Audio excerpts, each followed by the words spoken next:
radically changing the way in which we think, the way in which we behave, and how we make sense of the world.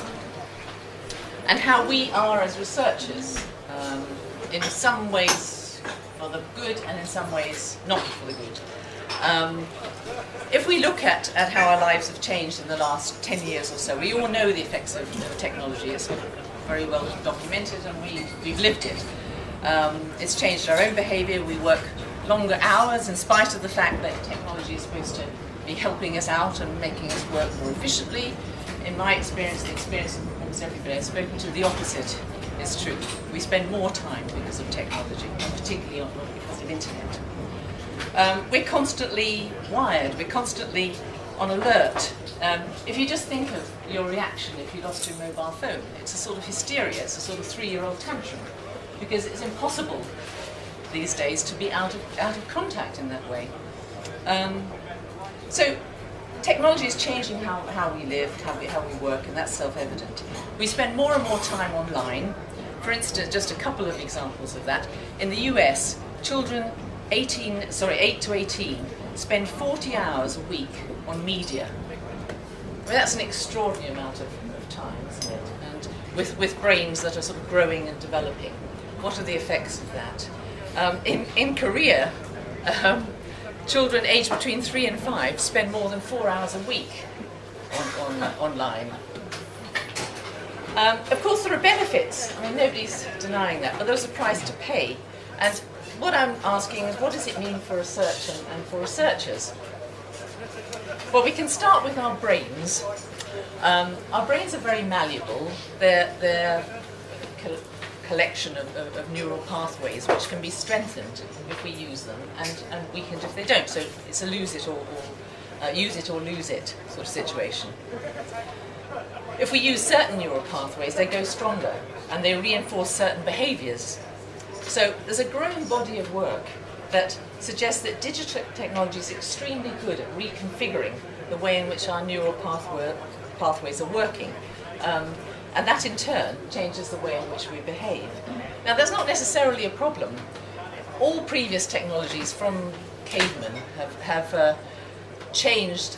Technologies have changed the way in which our brains worked. It's just why we're so good at adapting to environments. So it's not in itself a bad thing. It's why, as a species, we survive for so long. But there are more and more studies showing that internet usage, in particular, changes our brains in a very specific way, both physiologically and psychologically. On the positive side, being balanced about this, which of course I have to be, the internet improves cognitive function. It can improve our our complex thinking as well. So it has its benefits. On the negative side, there's an increasing number of studies that are showing the link between internet usage and difficulty in concentrating, in being easily distracted, increasing impulsiveness, encouraging shallow thinking, a lack of reflection, a lack of connection, both with people and ideas, a sort of isolation from other people, and a range of addictions. But so there. Some of that you might find familiar or you might recognise in your own behaviours. So a very recent longitudinal study in the States with 14,000 college students reported that the levels of empathy amongst students is dropping quite radically. So although it's been dropping for 30 years, in the last 10 years it's just plummeted.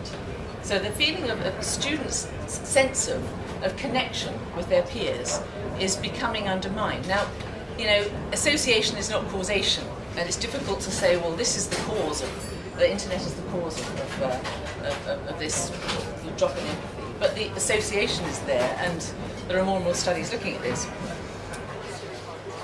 So should we be worried? The skills that we're losing may be exactly those that make us good researchers. If you think about what we do as researchers, we're reflecting on things, we're thinking laterally, we're making connections, we're thinking broadly and then we're thinking in detail. We're generating ideas, we're sort of combining a logic with intuition, with our bodily feelings, about emotion. There are various estimates of how much of communication is to do with bodily communication as opposed to intellectual. I mean, there are all sorts of studies done on this, but often 70% is the sort of percentage that's often given as 70% of communication is non-verbal. Now, if it's 60% or 50%, that's still an extraordinary amount of communication that's non-verbal. And if you move away, why are we so keen to avoid face-to-face interviews if so much of what we do is actually non-verbal? And I think a lot of the argument about moving away from face-to-face is also saying, well, we're moving away from having to deal with these rather messy, sort of dribbly, inconsistent people. We don't want to get too close to them because they're a bit sort of smelly and not like us. So I think there are all sorts of issues there about why we should be worried about this drift towards more technological approaches to research. So we need to work hard to see the whole picture in research. It's not to reduce human beings into a collection of bits, it's to look at the whole and how that whole sort of operates with other people and the contradictions within that. So how do social media and digital technologies fit into this scenario? And this is sort of a provocative rant, because I have to add a rant to keep things going. Research tools are useful. I mean, all research tools are useful. They give us different perspectives on things. Like every methodology, digital technologies are going to help us in that. They can complement established methodologies. But I get worried when they're seen as this sort of new wave, a substitute for established methods. We're not in the fashion industry, we're in the research industry. And we need to sort of stick with what works, rather than, and stick maybe sort of moving on to other things as well. But it's really looking at what works. It's not to do with what's a fashion, it's to do with what's relevant to the research project. And I worry that the research industry is like kids with new toys, that it's toys that excite them, not what we can learn from it. There's a confusion between data and analysis, a reductionist approach, which reduces people to the lowest common denominator, text analytics, scrapes, online snippets, out of context bot-created artifacts. It's crude and it's static. So what are we really trying to do with research? It feels like that research face-to-face is messy, it's contradictory, it's confusing, but that is the nature of human beings, and we have to live with that. And trying to sort of put them at a distance and saying, well, let's put them in boxes, let's sort of quantify qualitative attributes, somehow reduces human beings and sort of undermines what it is we're trying to do. So how do we optimize the human perspective in research? I think we can start with humility, accepting that research is messy, it's fluid, it's incomplete, needs different perspectives. It's always the best we can do in the moment, and it's never quite good enough. And also we need to restore human connections. I would say more face-to-face meetings. What happened to face-to-face meetings with clients?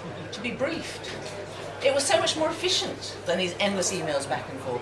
Taming the iPhone, prioritising productivity over activity, sort of civility, humanity as overriding principles, understanding how the brain works and working with it rather than against it. The role of emotion, intuition, bodily sensation, how they all work together. It's terribly complicated, but we have to sort of work our way through it. There's no simple way of doing that. And cultivate our brains, so developing personal resources and mindfulness. And I guess the two sort of thoughts to leave with you, one is remember that research methodologies are just housekeeping. They're just ways of understanding things. They're not intrinsically precious in themselves. And the other thought is we are more than the sum of other people's parts. So that's the end. Right. Thank you.